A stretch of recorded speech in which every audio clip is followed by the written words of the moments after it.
Café con Galat. Buenas noches, bienvenidos una vez más a este su programa Un Café con Galat. Hoy vamos a desarrollar un tema que sé que a muchos de nosotros nos hará reflexionar, y es: ¿de qué le vale al hombre ganar el mundo entero si pierde su alma? Nos acompaña la doctora Ana Cecilia Osorio, decana de posgrados de la Universidad La Gran Colombia. Ustedes también serán nuestros invitados, así que pueden comunicarse al 287-8355 en Bogotá, a través de la línea gratuita nacional 018-115-116, o a través del correo electrónico uncafé@teleamiga.com. Conduce y dirige doctor José Galat, rector de la Universidad La Gran Colombia. Bienvenidos. Una gran alegría estar de nuevo con usted después de esta ausencia en que repetimos algunos programas en los últimos 2 cafés con Galat. Pero hoy estoy aquí otra vez, de cuerpo presente con ustedes. Bueno, el tema tiene que ver con una, ¿qué diríamos? Una opción entre 2 posibilidades: o atender las necesidades del cuerpo o atender las necesidades del alma. Claro, todos dirán, pues las 2 cosas son necesarias, y efectivamente son necesarias. ¿Por qué? Porque mientras estemos en esta vida, nosotros somos una unidad de cuerpo y alma. Más aún, según San Pablo, somos un tricompuesto: cuerpo, alma y espíritu. Lo que pasa es que cuerpo, alma y gracia, dice él. Lo que pasa es que la gracia no es un elemento más constitutivo del ser humano, sino que es una cualidad que viene de Dios. Es la religación que el alma hace de Dios, porque hay hombres que viven sin esa religación, o sea, no tienen la vida del espíritu, que es lo que quiere Pablo. Por eso los griegos, que no conocían el cristianismo ni conocían el judaísmo, pues sencillamente dan una definición del hombre diciendo que era un bicompuesto de cuerpo material y alma espiritual, de cuerpo como cualquier animal y de alma como los ángeles, como los espíritus puros, un alma inteligente e inmortal. Solo conocían 2 elementos, repito, cuerpo y alma. Pablo agrega el tercio, dice cuerpo, espíritu y alma, y gracia. Gracia es el espíritu en cuanto está religado en unión con Dios, en amistad con Dios. Eso es el hombre verdadero, porque si le falta ese último elemento, pues sencillamente es un espíritu muerto, dijéramoslo así. Tiene espíritu, pero está muerto. Entonces, para tenerlo vivo se necesita esa presencia de la gracia de Dios. Gracia es la presencia de Dios en el alma de la persona. Bueno, todo esto para decirles que ha habido desafortunadamente a lo largo de la historia momentos en que se exageran las verdades o se hacen verdades a medias. Por ejemplo, se le da la prelación a las verdades del alma, descuidando las necesidades del cuerpo, necesidades del alma que naturalmente hay que cumplir, pero descuidando las del cuerpo, y viceversa. Nosotros en nuestra época, a partir de los 2 últimos siglos, estamos en la onda en que le damos cada vez más importancia al cuerpo que al alma. Esa es otra exageración. Ese es otro error sumamente grave. Tan grave que precisamente el título que hemos escogido para este Café con Galat nos advierte las consecuencias perniciosas de esa última exageración. ¿De qué le vale al hombre ganar el mundo entero si pierde su alma? ¿Y quién dijo eso? Cristo. Miren, en el Evangelio de Mateo, a ver, me lo lees. En el Evangelio de Mateo, en 16:26. Dice, pues ¿de qué le sirve a uno ganar todo el mundo si pierde su alma?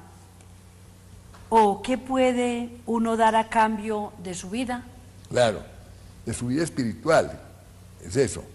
¿De qué le sirve al hombre ganar el mundo entero si pierde su alma?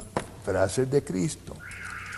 Vuelvo a decir, hubo dos errores. Uno podríamos llamarlo el ultraespiritualismo, que es pensar solo en las necesidades del alma, descuidando las del cuerpo, o debajeando las del cuerpo. Y claro, ahí tenemos también una frase de Cristo, cuando es tentado por el demonio y le dice que convierta esas piedras en pan. Jesús ha pasado 40 días en ayuno, obviamente debía tener un hambre feroz. Entonces el diablo, que sabe cuáles son las necesidades de la persona, tienta por el lado de las necesidades y le dice, si tú eres hijo de Dios, convierte esas piedras en pan. O sea, lo tienta precisamente con el alimento, la necesidad, satisfacer las necesidades del cuerpo. ¿Y qué le responde Jesús? No solo de pan vive el hombre. Es cierto y eso es verdad, pero la otra también es verdad, sin pan no puede vivir. Sin pan no puede vivir mientras esté aquí en esta vida. El cuerpo necesita el alimento, lo mismo que necesita el agua, que necesita el vestido, que necesita la vivienda, que necesita muchas cosas. Pero entonces, necesitamos un equilibrio entre las dos cosas. Repito, las necesidades del cuerpo, las necesidades del alma. Obviamente, si uno va a establecer una jerarquía de valores, en una jerarquía de valores, jerarquía axiológica, dicen los filósofos, pues obviamente la prioridad la tienen las necesidades espirituales. Pero eso no quiere decir que prescindamos de las necesidades materiales, de las necesidades corporales, mientras estemos en esta vida y en este cuerpo. Bueno, repito que en la historia ha habido distorsiones. Por ejemplo, en los siglos anteriores, cuando se afirmó lo que se llamaba la economía capitalista, bajo los principios de la ideología individualista, ideología libertaria, que pretendió darle todos los derechos al capital y prácticamente negar los derechos del trabajador. Hubo una explotación horrible de los trabajadores por el capital y los hacían trabajar a los empleados más de 18 horas, pagándoles salarios de hambre, salarios de miseria. Era una explotación inicua iniciada por el sistema capitalista bajo la égida de libertad, que fue uno de los principios de la Revolución Francesa, aunque ella emitió 3, libertad, igualdad y fraternidad. Se le olvidó de la igualdad y se le olvidó la fraternidad y solo privilegió la libertad para que el capitalista explotara inicuamente a los trabajadores, repito, con jornadas de trabajo inhumanas, con condiciones atroces de existencia social, con salarios de hambre. Por eso y mientras tanto, una pseudo religión que pretendía calmar las conciencias injustas y explotadoras de los ricos que obraban de esa manera inicua, pretendiendo que mientras ellos rezaran, fueran a misa y dieran todas las limosnas, iban a salvar su alma y que no importara que cometieran esas atroces injusticias con los de abajo. Naturalmente eso era un desorden, un desenfoque, una falsa religión, pretendiendo que la salvación del alma era lo importante, despreciaban las necesidades del cuerpo de sus trabajadores. Repito, una situación de injusticia. Y ahí se provocó lo que se llamaba el problema social. Esa situación de injusticia típica del capitalismo provocó una reacción. Obviamente todo mal trae también una reacción. Y la reacción fue el otro extremo. El marxismo se presentó después frente a ese espectáculo horrible de explotación, repito, del capital, del trabajo por el capital. Carlos Marx y Engels, su compañero, lanzan el grito de batalla. Al contrario, ahora es la guerra del trabajador explotado contra el rico explotador. Y ahí viene un empeoramiento de la cuestión social. El marxismo entonces pretende, con los tres principios de la Revolución Francesa, la libertad, la igualdad y la fraternidad, privilegia la igualdad o la justicia frente a la libertad y frente a la fraternidad. Y establece, cuando llega Marx y Engels mueren, pero dejan la ideología, y una persona, un gran líder, o una persona que tenía condiciones de liderazgo sensacional, que fue Lenin, fue el que realizó la revolución en Rusia, y de Rusia la pasó a media Europa. Eso fue la Unión Soviética en el siglo pasado.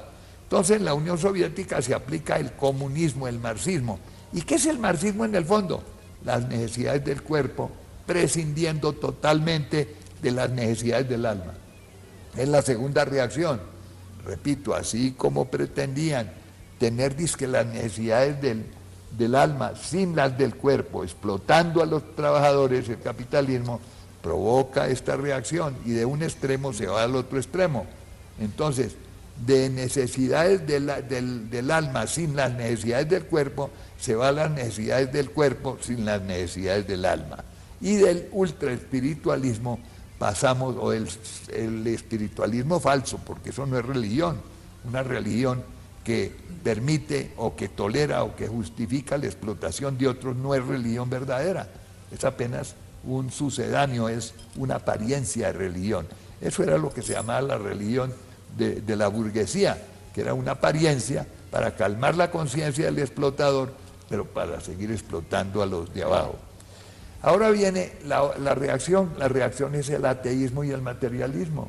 Si ustedes me explotaron en nombre de ese Dios, pues ese Dios tiene que ser falso, y esa religión de ustedes tiene que ser también una excusa para explotar a los demás, y no solo una excusa, un opio del pueblo, como dijo Marx, para darles la sensación de felicidad, o por lo menos calmarles los dolores y los sufrimientos al proletariado con el cuento de Dios. Miren lo grave que es precisamente cometer injusticias, desacreditar la fe. En el fondo es eso. Bueno, eso provocó una reacción. Repito, la reacción es el marxismo. El marxismo, afortunadamente, en el 16 de diciembre de 1989, colapsa el imperio soviético, ese monstruo formidable, lleno de poderes bélicos, además de bombas atómicas, de divisiones formidables, acorazadas de soldados que tenía Stalin y que tenía la Unión Soviética. Todo eso colapsa en el 16 de diciembre, repito, y se cae el muro de Berlín. Ellos pusieron un telón de acero para evitar que la gente se saliera del paraíso, pretendían que el paraíso era lo mejor. Bueno, eso colapsó, eso no se pudo sostener, porque hacer únicamente justicia sin libertad, pues eso es incompleto, y máxima justicia sin libertad y sin espiritualidad, incompleto. Eso colapsó, eso cayó. Pero ¿qué pasó? Que algunos clérigos comenzaron a tomar parte de esa ideología. Aquí en América Latina, el primero de ellos, o uno de los primeros, fue el padre Gutiérrez, un sacerdote, Gustavo Gutiérrez, sacerdote peruano, que escribe un libro que prácticamente es el nuevo orden de combate contra los ricos y contra los injustos, en favor, dice, de los pobres. Inclusive mucho antes del padre Gutiérrez, o no mucho, pero sí antes, fueron los sacerdotes colombianos de Golconda, el movimiento golcondista, que comenzaron a enarbolar precisamente estas banderas, con Camilo Torres, que desgraciadamente después abandona la sotana, toma el fusil y se va a la guerrilla a disparar, en nombre precisamente de esa revolución.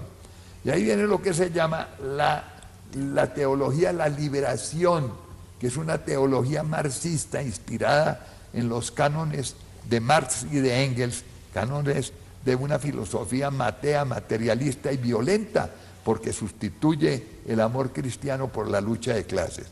Todos esos desórdenes vinieron, repito, por privilegiar extremismos, necesidades del cuerpo sin satisfacer las del alma, o la pretensión contraria de satisfacer las necesidades del alma sin las del cuerpo, y sobre todo con explotación, una iniquidad. Bueno, ese es el panorama general.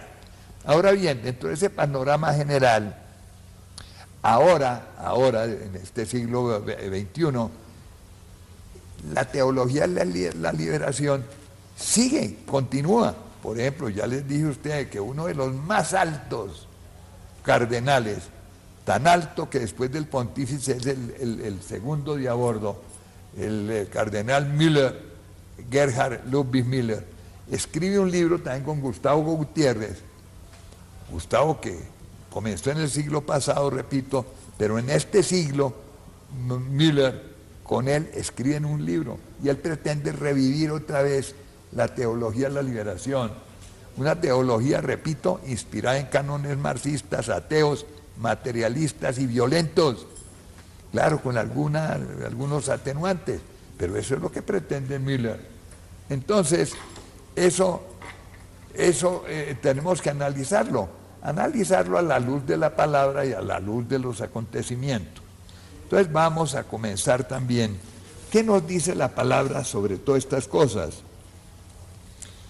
Porque lo que les decía antes es para utilizar a los pobres dentro de una nueva estrategia teológica que pretende eliminarnos o atenuar o por debajear o restarle la importancia a la parte espiritual para dársela a lo corporal. Las necesidades del cuerpo que tengan la prelación sobre las necesidades del alma. Y eso es una subversión absoluta contra el Evangelio y contra la palabra de Dios. Ya vimos cómo el Señor comienza, de qué le vale al hombre ganar el mundo entero si va a perder su alma. Ahí comienza. Pero no solo eso. ¿Qué nos dice también San Pedro, el príncipe, el director de todos los apóstoles, el primer papa de la iglesia, en su primera carta, capítulo 1, 9? Dice: ya que van a recibir como término de su fe la salvación personal. Oiga, término de su fe, el objeto de la fe, ¿cuál es? En el fondo, no es llenar la barriga, pero claro, les repito, el hombre necesita no solo de espíritu vive de pan también. Necesita el pan, necesita el trabajo, necesita la justicia social. Todo eso es necesario, pero no solo eso. Lo fundamental de la fe es la salvación eterna, como dice Pedro. El objeto fundamental de la fe es la salvación eterna. Ahora bien, aquí en esta vida estamos nosotros por un tiempo limitado. Todos sabemos que la muerte es inevitable y que por más que uno viva muchos años, 80, 90, 100 años, 110, pues llegará el momento en que inevitablemente y necesariamente se acaba la vida. Entonces la vida de acá no es eterna, en cambio la otra sí es eterna, porque el alma, que no tiene ningún componente material, es de una simplicidad absoluta. El término simplicidad quiere decir que no tiene otros componentes. Ella sola es espíritu y no tiene ningún componente, luego no puede descomponerse, luego no puede morir, luego es inmortal. Inmortal quiere decir no tiene término. Una vez creada por Dios, no tiene término. Y esa es la que va a enfrentarse después con el Señor allá arriba, a un destino de eternidad, de felicidad o de desgracia. Por eso es muy importante atender a las necesidades del alma, sin descuidar naturalmente, repito, las del cuerpo. Pero eso nos dice Pedro. Ahora bien, hay una cosa también interesantísima que nos aclara más todo esto que estamos diciendo. Si nosotros leemos, a ver, en Proverbios 30, 8, 9, miremos lo que hay en relación con la pobreza y la riqueza. Proverbios, el libro de los Proverbios 8, 9. 30, 8, 9. Sí. Aleja de mí falsedad y mentira, no me des ni pobreza ni riqueza. En otras traducciones dice, no me des ni opulencia. Opulencia quiere decir mucha plata. Muy rico. Opulento es Rockefeller, por ejemplo. Sí. O Aristóteles Onassis era opulento. Bill Gates, el amo de las comunicaciones electrónicas, qué sé yo, es supermillonario, es opulento. No me des opulencia, Ni riqueza. Mira, Dame solo en otras traducciones dice, es el justo que está orando. Dios mío, no me des opulencia, mucha riqueza, ni me des miseria. Es decir, extrema pobreza, quiere decir miseria. Sí. Bueno, a ver. Dame tan solo el alimento necesario, no sea que saciado te niegue y diga, ¿quién es el Señor? O que siendo pobre me ponga a robar y profane el nombre de mi Dios. Miren bien que esto es muy importante. Vuelvo a decir, no me des, dice el justo en su oración a Yahvé, Dios. No me des opulencia, no me des mucha riqueza, porque de pronto si me das mucha riqueza, mi tentación va a ser ¿cuál? ¿Y para qué necesito yo a Dios? Si tengo todo. Ya tengo todo. La riqueza es mi Dios, no necesito de Dios. Es el pecado de los ricos, sí. Es la soberbia, es poner su corazón en lo que tienen. En cambio, si es muy pobre, y la pobreza mayor se llama miseria, carecer de lo necesario absoluto, o en grados muy importantes. ¿Cuál es la tentación del pobre? Dios es injusto. ¿Cómo es eso de que me tiene a mí hambriado? ¿No dijeron que era Padre y Padre bueno y Padre celestial? Entonces la tentación del pobre es exactamente la contraria. Es la indignación frente a Dios, tratar a Dios de injusto. Cuando precisamente ese pobre está en la miseria, no por obra de Dios, sino por obra de otros que lo explotaron en su trabajo, que no le pagan el salario justo, o de otros que conservan el dinero y no lo trabajan ni dan fuentes de empleo. Es eso. Miren cómo es la responsabilidad de los ricos también y de los pobres. Que acumulan. Claro, pero nos dice que es una llamada, ¿no? Ya sí, la señor. recibimos. Vamos a recibir la llamada de Magali, nos llama desde La Dorada, Caldas. Magali, buenas noches. Buenas noches. Sí, buenas noches. Adelante. Buenas noches. Buenas noches, Magali. Doctor José Galán, muchas felicitaciones por ese programa tan hermoso. Me tiene fascinada, verdaderamente es unos evangelistas extraordinarios. No me los pierdo. Muchas gracias. Gracias, Magali. ¿Qué nos dice desde esa ciudad dorada? Ya como que colgó. ¿Se colgó? Magali. Muy, muy bonita, pero calorosa. Pero buen pescado. Quiero darles dos vivencias que he tenido. A ver. Del niño Emanuelito. Resulta que el niño Emanuelito, Enfóquemelo a la cámara. cuando yo lo escuché que llamaba Emanuelito, no me gustó. Ay, tan lindo. Y resulta que me costó trabajo aceptar que era el niño Dios Emanuelito. Ah, Pero me pasó el caso de una tía que estaba muy enfermita y la quisieron y la metieron en una casa de asilo. sí. Y yo no sé cómo me acordé de la doctora Cecilia que decía, niño Dios Emanuelito. Yo no puedo ayudarla, pero tú sí puedes. Ayúdala, ayúdala, ayúdala. Y fue tan grande la sorpresa que al otro día supe yo que la habían sacado del asilo, de la casa de asilo, donde le había costado 1.600.000 pesos la entrada allá. Y le cuento que me causó como una impresión, como que no creía, como miedo, yo no sé. Y le cuento que la segunda vivencia, porque a la tía siempre la sacaron de ahí, se la llevaron para un sitio mejor. Bueno. Porque a mí me decía ella cuando yo la llamaba, sáquenme de aquí que yo me voy a morir aquí. Y a mí me causaba mucha impresión eso. Bueno, la segunda vivencia es que cuando hubo las elecciones, yo voy a decir eso porque me pasó. Resulta que yo le pedí al niño Dios Emanuelito que le multiplicaran los votos al doctor Oscar Iván Zuluaga.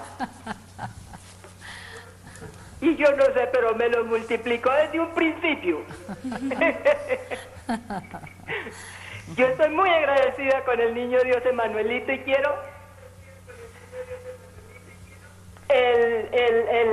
el bultico del niño Dios Emanuelito, la imagen del niño Dios Emanuelito. Bueno, Magali, mil gracias por estas dos vivencias que tú nos refieres. Primero el nombre de Manuelito, volvamos a leerlo, para que no tengas ningún escrúpulo, ni tú ni ninguno de nuestros teleamigos y teleamigas.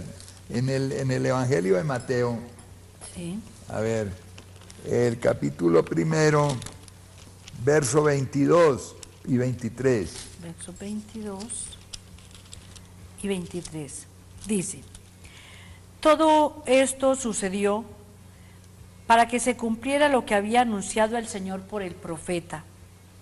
La Virgen concebirá y dará a luz un hijo, a quien pondrá por nombre Emanuel, que significa Dios con nosotros. Ahí está el nombre.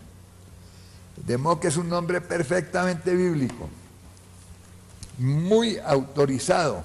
Emmanuel, Dios con nosotros. Es el mismo niño Jesús, pero que tiene este nombre, tiene tres nombres: Emmanuel, Jesús y Cristo. Cristo, el ungido. Bueno, entonces son nombres de él. Ahora viene con el de Emanuelito. No tengan ningún escrúpulo, es el mismo niño Jesús. Y perdóneme, doctor, ¿por qué diminutivo? ¿Por qué decimos Emanuelito? El doctor ha dado una explicación muy sabia, y es que a todos los niños por cariño les decimos Juancito, Pedrito, Camilito, Santiaguito. Pero a diferencia, el niño, cuando se le manifestó a la hermana Mariela, cuando lo vio y le preguntó quién eres, el niño contestó: yo soy el niño Emanuelito. Él mismo se dio el diminutivo. Entonces no es que nos estemos inventando, sino él mismo le dijo a la hermana: soy el niño Emanuelito. Y punto número 2, dice que quiere conseguir el bultico, la imagen. Les hemos dicho muchas veces, en este momento tenemos muy buen número de imágenes de Manuelito en la Facultad de Posgrados en la Universidad La Gran Colombia. Bueno, entonces no se les olvide. Ay, No, que hay más llamadas. Sí, ¿otro más llamadas? sí, A señor. ver, las recibimos. Tenemos a Leonel desde Bogotá. Leonel, buenas noches. Buenas noches. ¿Cuál es su pregunta o comentario? Mire, yo quiero de pronto colaborar con ustedes en lo siguiente.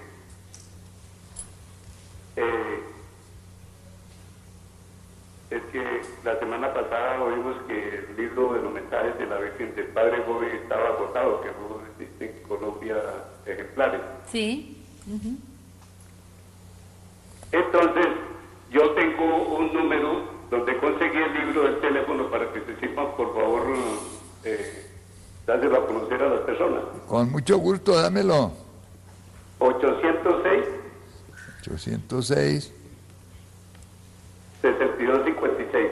¿qué? 70. 6256. ¿En Bogotá? ¿En Bogotá, dónde? sí, 806 6256. Y muy bueno, porque mucha gente nos pregunta por el libro. Pues si existe, magnífico. Sí, claro, maravilloso. Sí. ¿Hay más llamadas, doctor? Bueno, gracias, Leonel, por la información. Ya saben nuestros teleamigos y teleamigas que quieren el libro del padre Stefano Gobbi, el fundador del movimiento sacerdotal mariano. Muy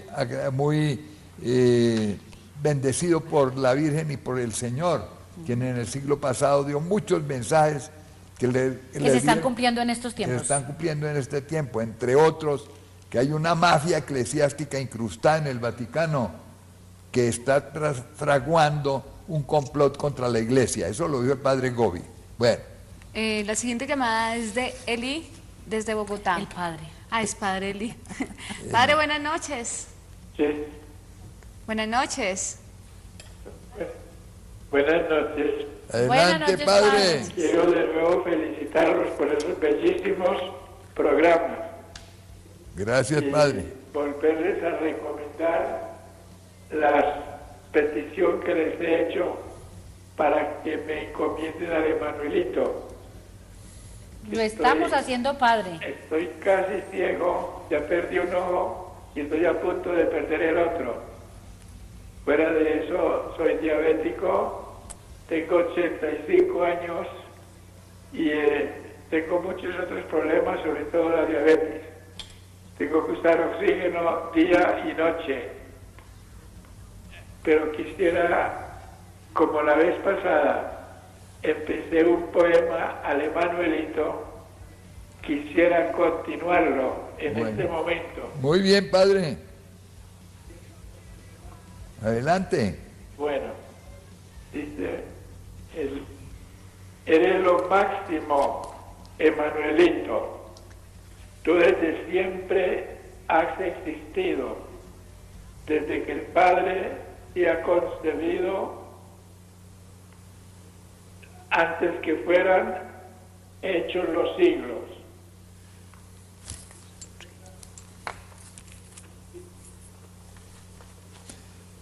Sí.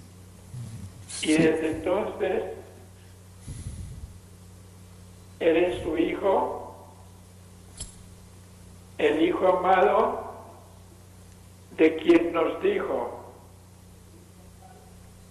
el mismo Padre en tu bautismo.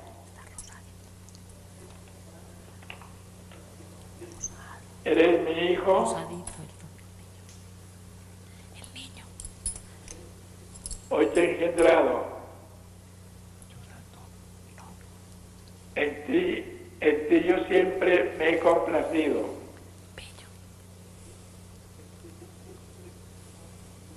Así lo ha dicho Juan, tu discípulo.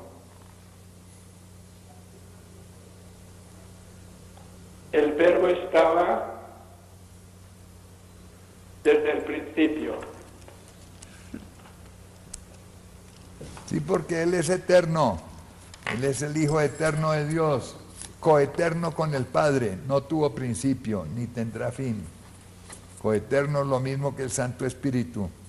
Pero el Hijo de Dios, Emanuelito, se encarnó en el seno virginal de María y se hizo hombre como nosotros, igual en todo excepto en el pecado. Ya lo he dicho muchas veces. Jesús, verdadero Dios y verdadero hombre. Emanuel, verdadero Dios y verdadero hombre. Como verdadero hombre, pues fue verdadero niño. Sí. Y comenzó a ser niño antes de ser adulto.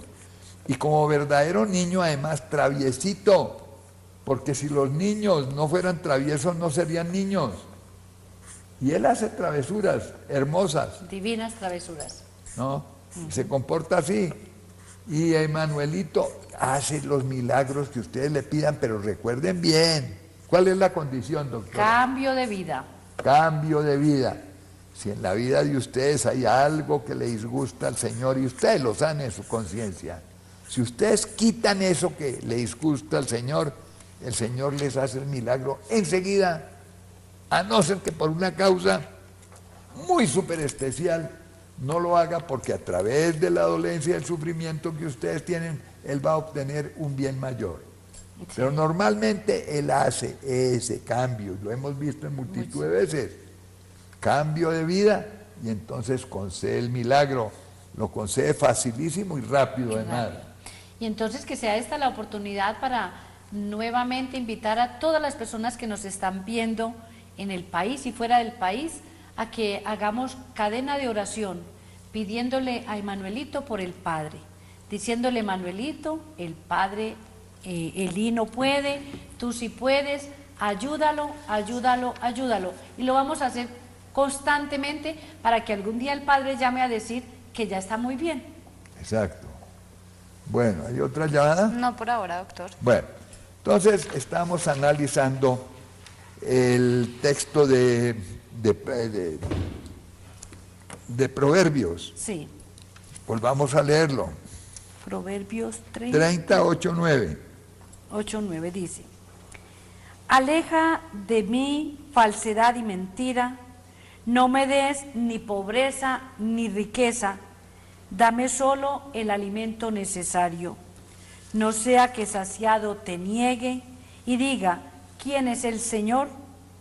O que siendo pobre me ponga a robar y profane el nombre de mi Dios. Exacto. Las dos cosas. Tentación del rico, repito, creer que en su riqueza tiene su Dios y poner su corazón en las riquezas y poner su confianza y su esperanza en las riquezas, no en Dios. Pecado de los ricos, pecado de los pobres, el contrario. Pero Dios es injusto, ¿por qué me tiene aquí con hambre, con necesidad? Yo tengo derecho a una vida digna.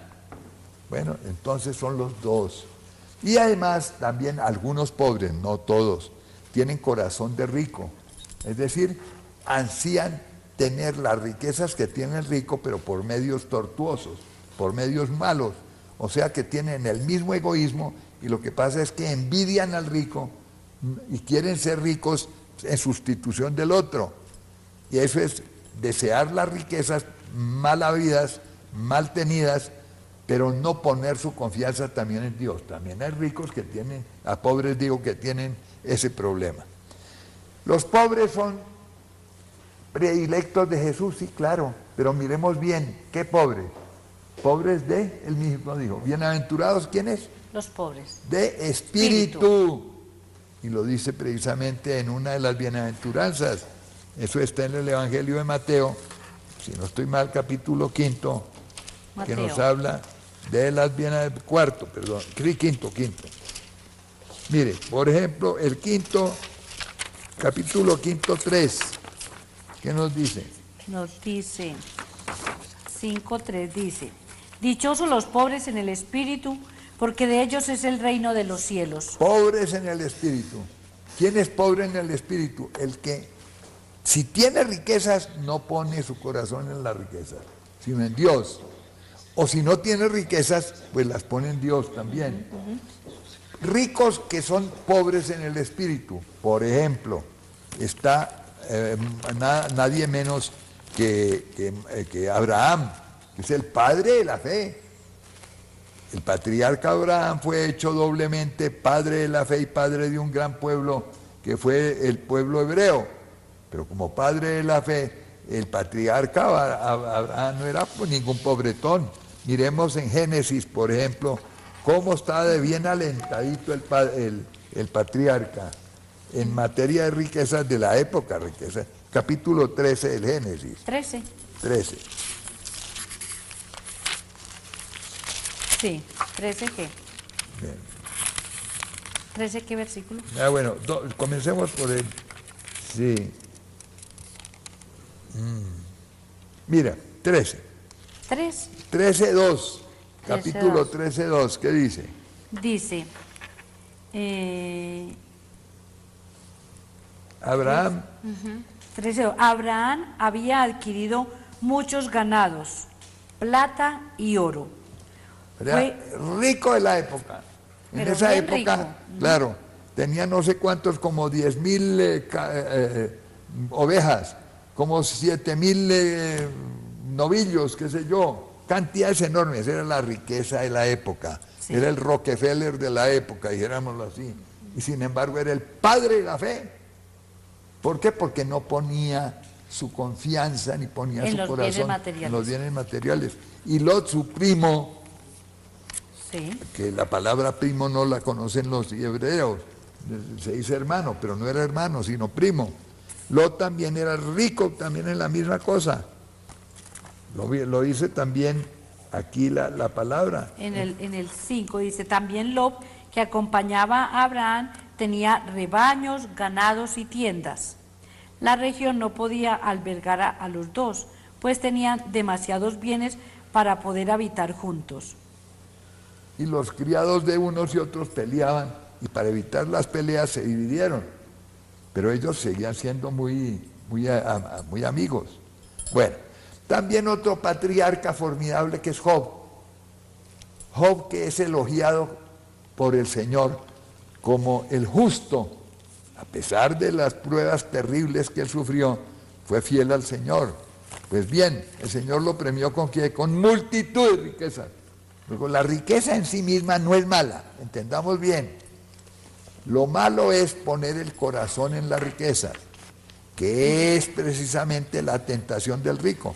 Por eso después el mismo Jesús nos va a decir que es más fácil que un camello entre por el ojo de una aguja, Que un rico entre al que reino de un los rico cielos. al reino de los cielos.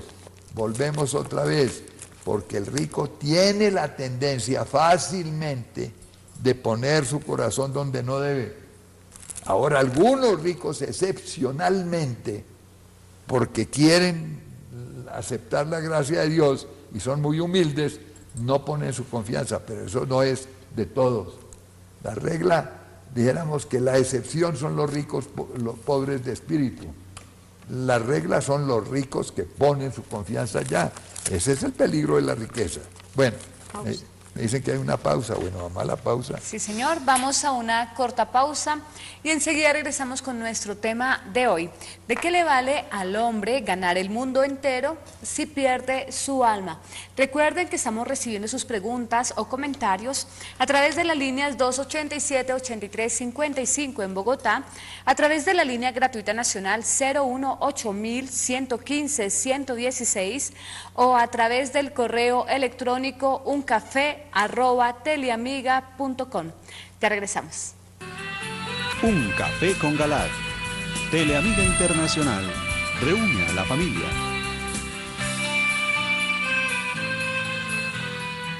Un café con Galat. ¿De qué le vale al hombre ganar el mundo entero si pierde su alma? Este es nuestro tema de hoy y vamos a recibir la llamada, doctor, de Jesús desde Chinácota. Jesús, buenas noches. Buenas noches. Jesús, primero le vamos a pedir el favor que le baje todo el volumen a su televisor para escuchar mejor su llamada. Listo, buenas noches, ¿cómo le va? Adelante, Jesús.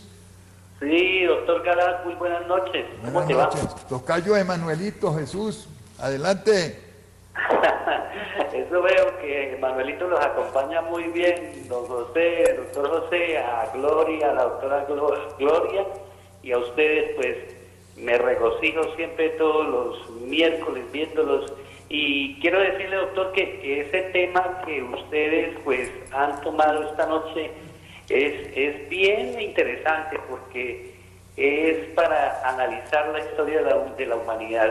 Usted que ha sido una persona tan erudita, doctor, cuénteme por qué apareció el dinero en la historia de la humanidad. Si no hubiera aparecido el dinero, nadie estuviera pues con a estas alturas por comprar el mundo. Cuénteme usted qué puede analizar sobre esa pregunta.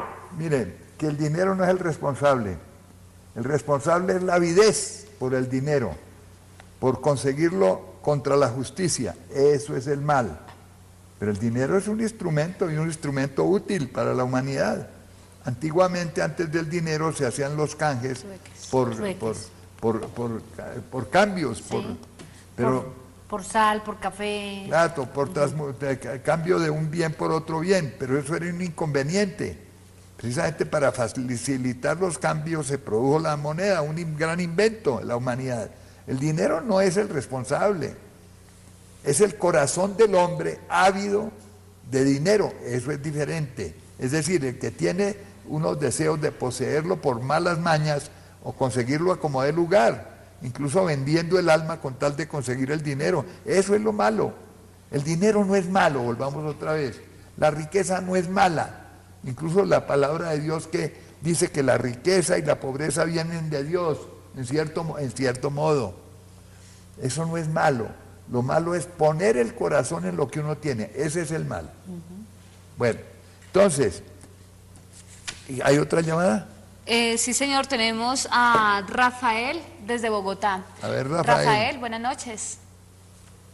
Sí, aló, buenas noches. Buenas noches. ¿Cuál es su aporte? Gracias. No, tengo un par de preguntitas. Quería preguntarle al doctor Galat. Demonio, Lucifer y Satanás viene siendo lo mismo, las tres palabras significan lo mismo. Y la otra es, ¿por qué tanto la Iglesia Católica como todas las religiones hacen la asociación sexo como pecado, siendo que digo yo, por ejemplo, tanta hambre, tanta guerra, tanta muerte, no es más pecado que eso? Muchas gracias a ustedes.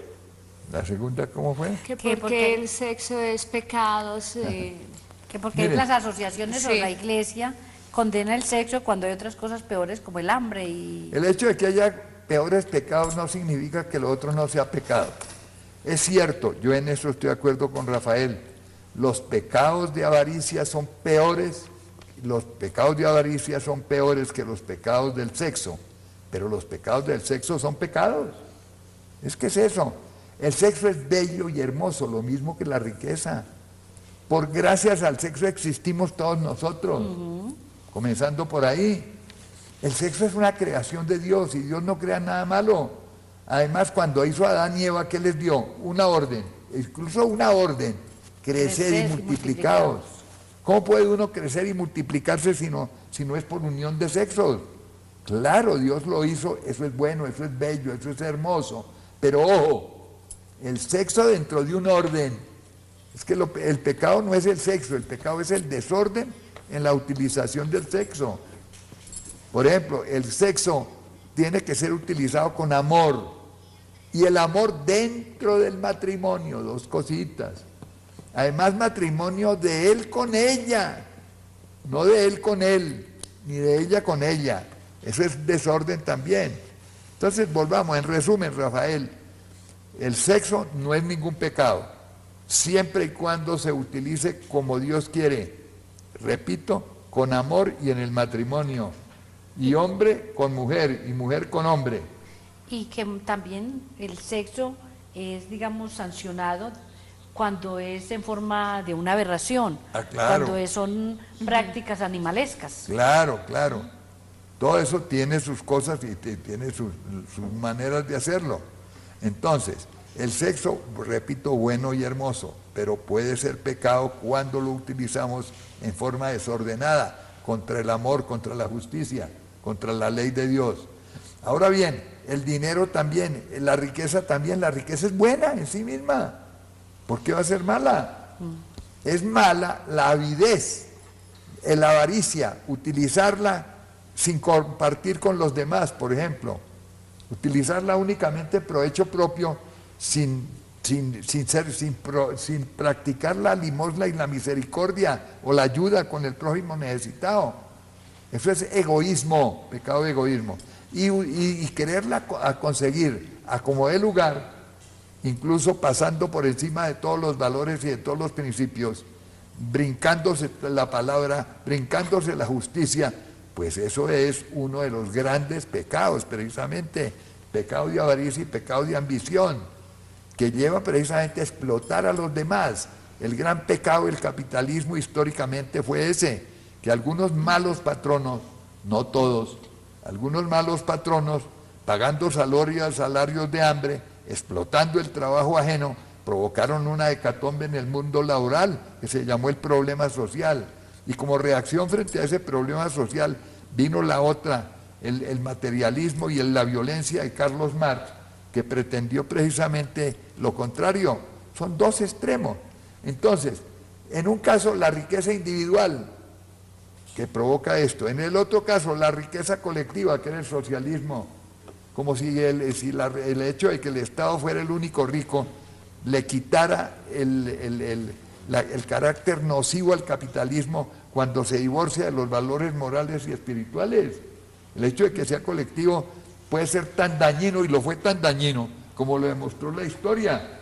El Estado totalitario que edificaron allá en la Unión Soviética y se convirtió del proletariado antes explotado por el capitalista se convirtió en explotado por el Estado tiránico, que incluso no los dejaba ni siquiera viajar ni salir de la Unión Soviética y de todo el imperio, porque ha creado la cortina de hierro. Como alguno decía, le oí eso, fue a un obrero, era una refutación del marxismo, que decía, porque la Unión Soviética pretendía que era el paraíso de los proletarios. Y un dirigente obrero de la UTC en aquella época, que le echaron el cuento los camaradas para conquistarlo, les dijo, bueno, yo me vuelvo comunista, pero con una condición, que ustedes primero me expliquen esto. Yo sé, por mis clases de religión, que cuando Papá Lindo creó al hombre, lo puso en el paraíso. El hombre fue infiel y el padre tuvo que echarlo del paraíso y puso a un arcángel con espada de fuego para que no entraran a Nieva. En cambio ustedes, ¿por qué ponen al policía con ametralladoras para que no se salgan del paraíso? Ay. Esa era la demostración. Los proletarios, con el cuento de que iban a recibir justicia, recibieron fue una nueva oligarquía, que fue la famosa clase, se llamaba la élite, la élite del poder, la nomenclatura. Entonces la nomenclatura era una nueva clase burguesa que explotaba a los trabajadores, como lo dijo inclusive un autor inglés, en Animal Farm, granja de animales, haciendo un símbolo con una granja de animales en donde los cerdos eran los dirigentes de todos los demás animales que habían hecho la revolución para librarse del granjero que los explotaba, que engordaba a los marranos para después ir a venderlos, convertirlos en jamón, o a los pollos, etcétera. Entonces ellos se rebelaron contra el y establecieron su granja, donde los cerdos subrepticiamente eran los que más tragaban y dejaban a los demás animales en condiciones de hambre. Y al fin los descubrieron los demás animales, y la respuesta de los cerdos es que aquí todos somos iguales, pero hay unos más iguales que otros, que somos nosotros. Lo mismo pasaba allá. Los miembros del partido eran más iguales que todos los demás proletarios, y esos sí tenían todas las ventajas y todos los gajes. O sea que se convirtió en la nueva oligarquía, la nueva burguesía que explotaba a los trabajadores de siempre. Por eso colapsó ese mundo, un mundo artificial, un mundo de injusticias a cargo del Estado, como el capitalismo, que es un mundo de injusticias a cargo de unos capitalistas privados, cuando no cumplen la justicia. Bueno. Y le dice que qué diferencia hay entre demonio, Lucifer y Satanás. Mire, la diferencia es esta, como quien dice, el león, los animales, y el león y los animales, pues que el león es animal, pero no todos los animales son leones. Ajá. Lo mismo pasa, Lucifer es el príncipe, el rey de todos los demonios, pero no es el único demonio, es el rey de todos. Lucifer, que antes era Luzbella, el más inteligente, el más hermoso, el más qué sé yo, el que más poderes había recibido. Entonces Lucifer es el jefe. Demonio es un término general que pueden ser todos los espíritus malos, malignos, que ensayados fueron inferiores y se fueron contra Dios. Eso quiere decir, bueno, hay otra... Sí, hay más llamadas. A ver. Vamos a recibir la llamada de Olga desde Bucaramanga. Olga, buenas noches. Olga. Buenas noches, para participar en el programa. Sí, señora. Adelante. Con el profesor Galán, señora sí, señorita, para pedir un favor, corazón. Le vamos a pedir el favor a Máster que nos suba por favor el retorno para escuchar mejor esta llamada. Sí, pedirles el favor para una oración. Es que me encuentro muy enferma. Desde cuando estaba en el vientre, mi mamá me diagnosticaron una enfermedad de nervios. Pero entonces, ahora hace poco fui a un médico y me diagnostica estado bipolar. y tengo un hijo también que sufre de esquizofrenia paranoide. A ver si por medio de mi Manuelito, que es Dios con nosotros, me ayudaran a todos allá para aquí a los yo voy a Sí. Ok, Bueno, alcanzamos a eso- decir algo, Dice doctora. que ella está pidiendo que le hagamos oración porque de que ella estaba en el vientre de la mamá les descubrieron que ella iba a ser una persona enferma, que es una persona muy nerviosa y que es bipolar. Y fuera de eso, tiene un hijo que sufre de esquizofrenia. Entonces ya están enterados todos nuestros teleamigos y teleamigas a orar por esta señora, que es un acto de solidaridad espiritual, a compartir los bienes que el Señor nos dio con los necesitados. Esto es compartir también las Sí. riquezas espirituales de Sí. cada uno por el necesitado. Bueno, voy a decir lo más importante de este programa. ¿Por qué dediqué este programa? Por esto, porque hay una conspiración también allá en Roma, dirigida por el alto prelado, el alto cardenal Müller, que con los liberacionistas nos van a hacer una trastada. Es un complot que pretende ayudar a los pobres, no por verdadero amor a ellos, sino para utilizarlos estratégicamente para eludir el cumplimiento del primer mandamiento, es decir, utilizar el segundo mandamiento contra el primero. Recuerden ustedes cuando un judío importante, uno de los fariseos, le pregunta al Señor que cuál es el mayor mandamiento. ¿Qué le dice? Está en Mateo, miremos en Lucas también. ¿Lucas qué? Lucas, vamos a ver.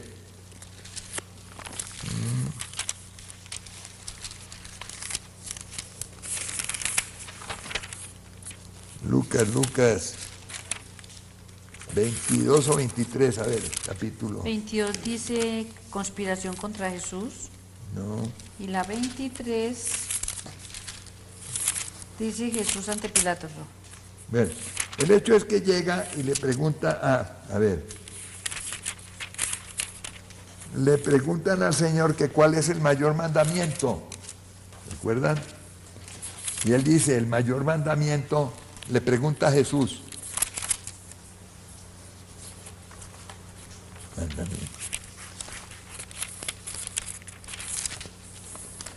Le pregunta a Jesús, a ver si ustedes me lo consiguen allá. Sí, está Le dice, mandando. Présteme, yo ya le le busco ahí en encontraste, este. mandamientos. Maestro, ¿cuál es el mayor mandamiento? Y él le dice, amarás a que se ha dicho en vuestra ley, que el primero es amarás al Señor tu Dios con todo tu corazón, con toda tu alma, con todo tu espíritu. Ese es el primero y mayor mandamiento. Y el segundo es similar a este, amarás al prójimo como a sí mismo. ¿Y qué le dice Jesús? Y le dice, estos dos mandamientos son lo principal de toda nuestra ley. El segundo, que es ligeramente inferior al primero. Volvemos otra vez a la jerarquía de valores. Primero, amar a Dios sobre todas las cosas. A Él por encima de todo y de todos. Primero y absoluto mandamiento. Por encima del tío, de la familia, del esposo, de la esposa, del hijo, de lo que sea, de la plata, del dinero, de la riqueza, del poder. Él primero que todo, por encima de todo y de todos. Primer mandamiento. Pero por amor de Él, el amor al prójimo. Segundo mandamiento, están ligados. Y más aún, Juan después nos quiere decir que si decimos que amamos a Dios, pero no amamos al prójimo, Somos un mentiroso. somos unos mentirosos, dice así Juan.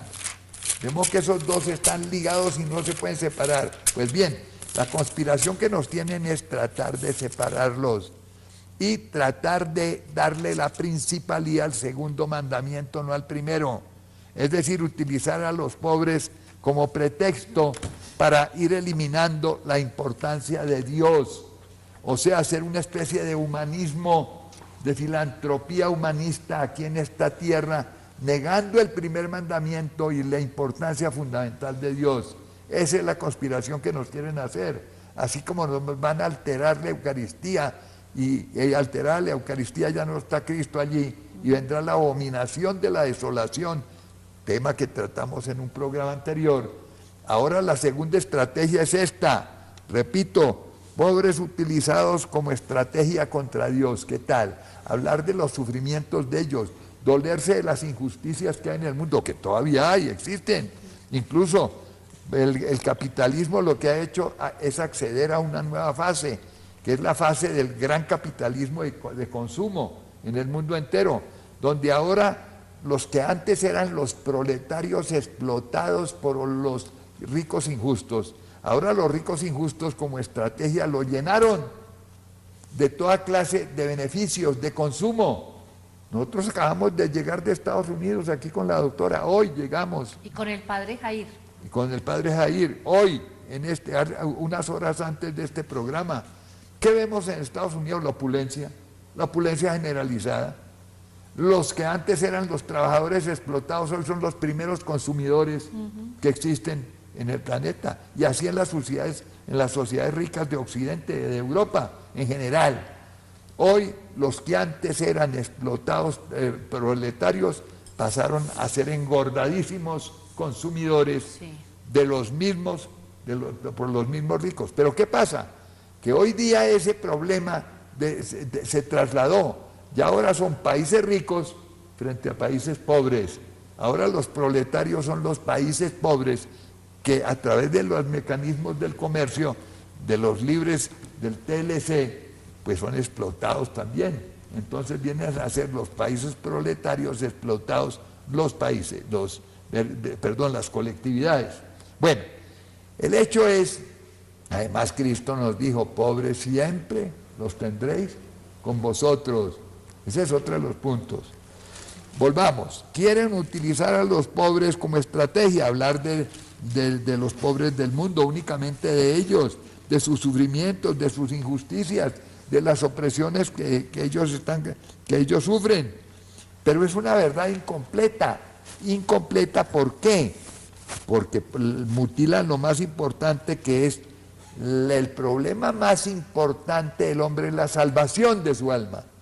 Ese es el punto. Volvemos sobre el título de este programa, que ¿cuál es? ¿De qué le vale al hombre ganar el mundo entero si pierde su alma? Exacto. Entonces, tratando de atender a las necesidades del cuerpo, que repito, son legítimas, son necesarias, vuelvo a decir, no solo de pan vive el hombre, pero sin pan no puede vivir. Luego se necesita atender, claro, a las necesidades corporales, pero las necesidades corporales no pueden opacar, ni pueden acabar, ni pueden ser las principales, o menoscabando las verdades espirituales, que la salvación del alma es lo primero, y que el Evangelio del Señor, lo más importante es precisamente ese destino eterno de la persona, y que ese no se puede opacar por ninguna prédica liberacionista, como quieren los partidarios de la teología de la liberación. Bueno, entonces, si no queremos repetir otra vez errores históricos del pasado, repito, ir del ultraespiritualismo, que es negar las necesidades materiales, sobre pretexto de estarle dando gloria a Dios, ir a lo contrario, al terrenalismo, al materialismo, a querer únicamente privilegiar las necesidades materiales olvidando las necesidades del espíritu. Esa es la estrategia que nos quieren hacer. Y vamos a ver ahora, hago un cambiecito, vamos a leer a unos videntes, porque ya hemos acudido mucho a la palabra, pero miremos por ejemplo lo que María de la Misericordia, esa vidente irlandesa, en el libro de la verdad, lo que nos dice, lo que el Señor le ha revelado. A ver, comencemos por ti. La Iglesia Católica se convertirá en una fuerza dirigente en la nueva religión mundial. Esta nueva abominación declarará un gran amor por los pobres y los hambrientos del mundo, pero ésta no predicará mi palabra ni permanecerá fiel a mi Iglesia. Mi Iglesia, sin embargo, continuará viviendo. Es un mensaje del 1 de noviembre del 2013, relativamente reciente. Muy reciente. Ustedes pueden entrar a www.iglesia.org jesushabla.com, y ahí encuentran los mensajes de esta vidente. ¿Y qué nos dice en el otro mensaje que te di a ti? Mis leales discípulos, incluyendo sacerdotes y siervos sagrados de todas las religiones cristianas, permanecerán cerca de mi lado. Mi remanente resistirá la prueba del tiempo y nunca podrá morir, porque yo soy la iglesia, yo nunca podré ser destruido. Bueno, ¿qué nos dice? ¿Qué mensaje? ¿Qué fecha? Este es del martes 10 de diciembre de 2013 a las 23 horas, mensaje 991 del Libro de la Verdad. La falsa humildad dentro de mi iglesia continuará siendo presenciada y todos aplaudirán a aquellos que promueven la necesidad de ocuparse del bienestar material de aquellos en necesidad. Todo esto resultará en una falsa religión. Cuando ustedes, que se llaman siervos de Dios, decidieron reemplazar la palabra de Dios con su propia defectuosa interpretación, ¿cuándo decidieron reemplazar el cristianismo con el humanismo?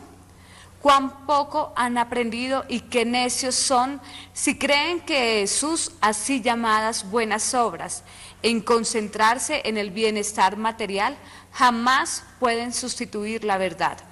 Muy clarito, ¿no es cierto? Como sobre pretexto de privilegiar las necesidades del cuerpo, abandonan las necesidades del alma que son superiores.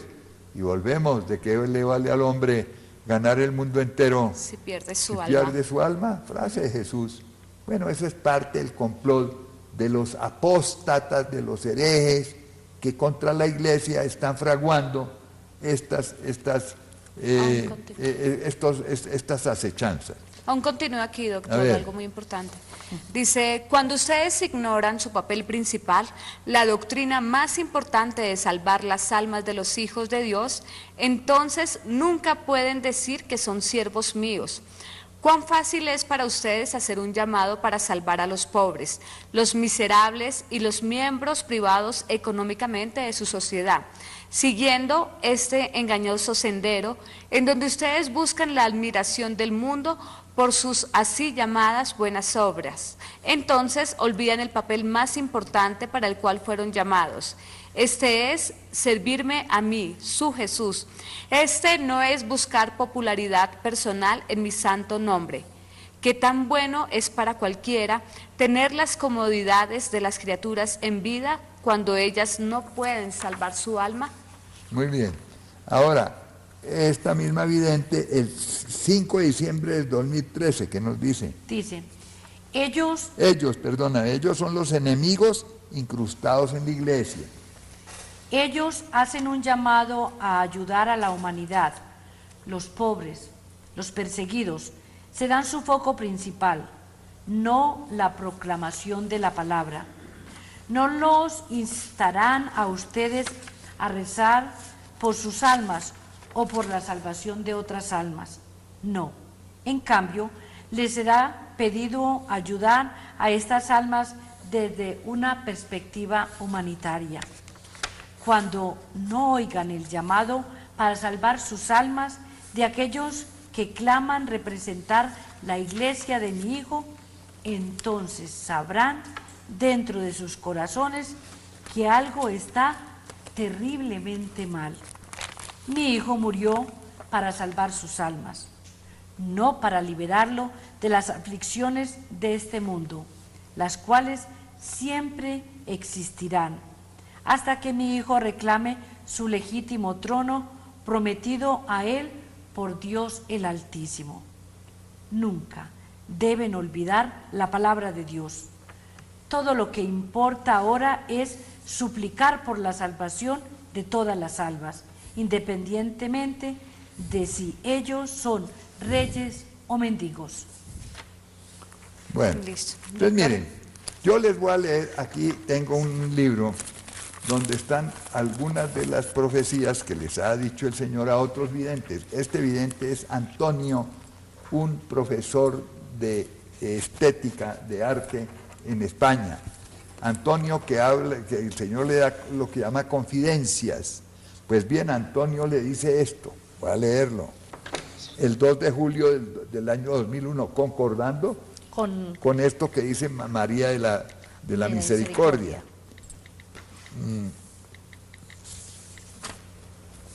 Le dice esto: pero ellos, esos que incrustados allá en Roma, que nos van a hacer la trastada, los que aspiran a implantar un solo gobierno mundial que controle todo, utilizan como estrategia el mandamiento segundo del amor al prójimo. Miren lo que estamos diciendo, como estrategia, no es que les importe inclusive el prójimo, es una estrategia contra Dios, para poner al hombre en el lugar de Dios y hacerse ellos mismos dioses.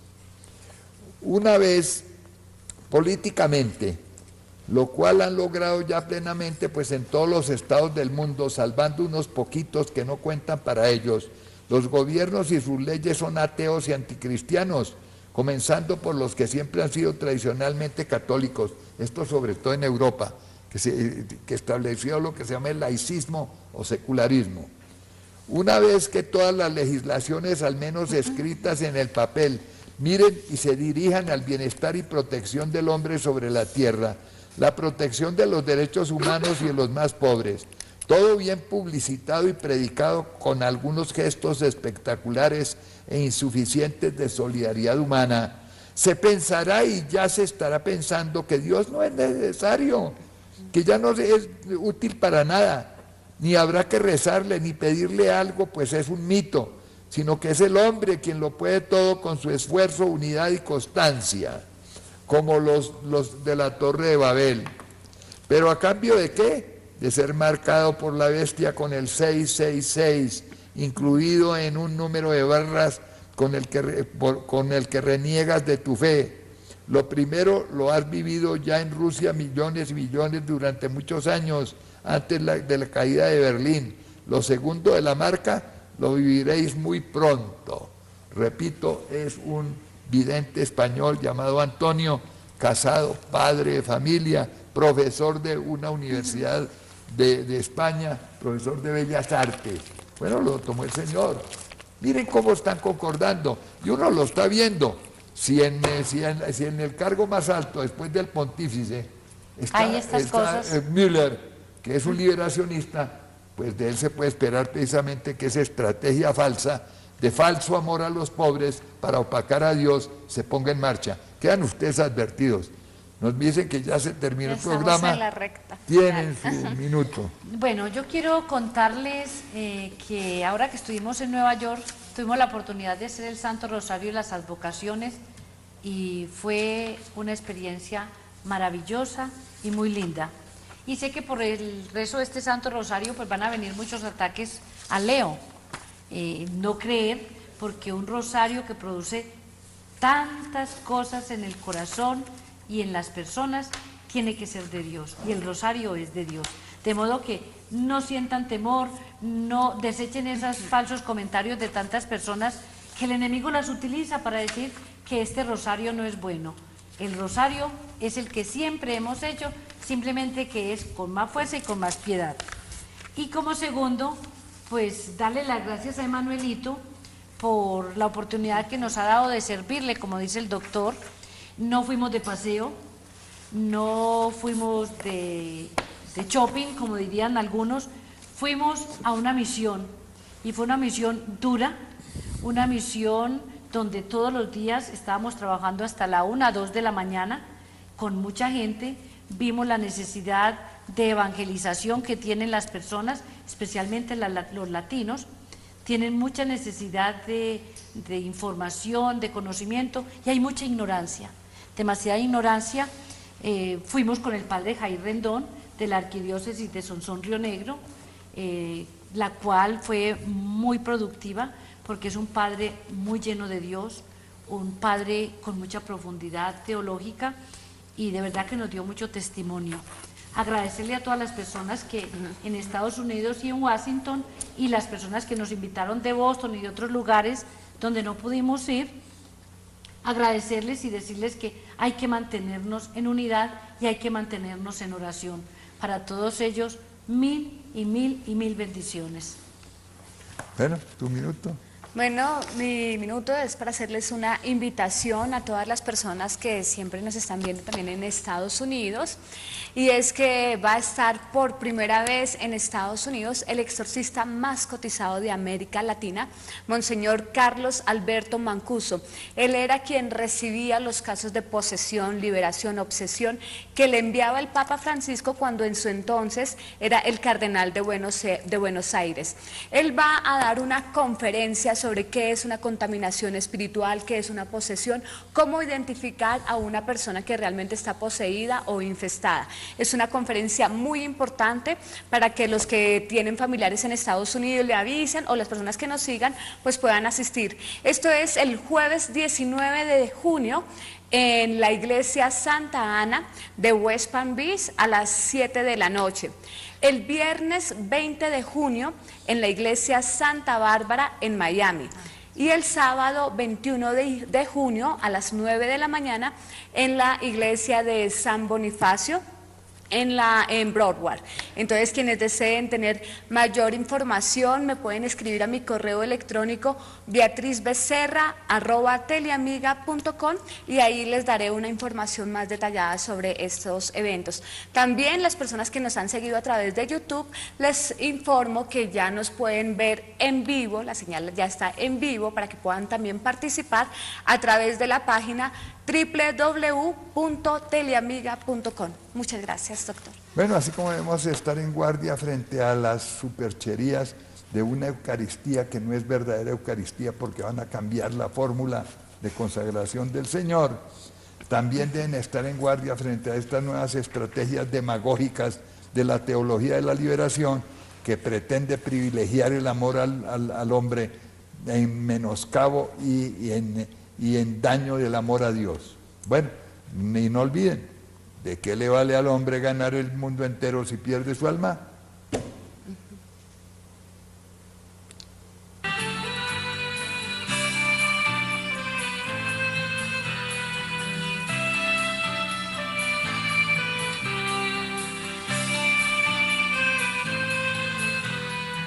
Un café con Galat.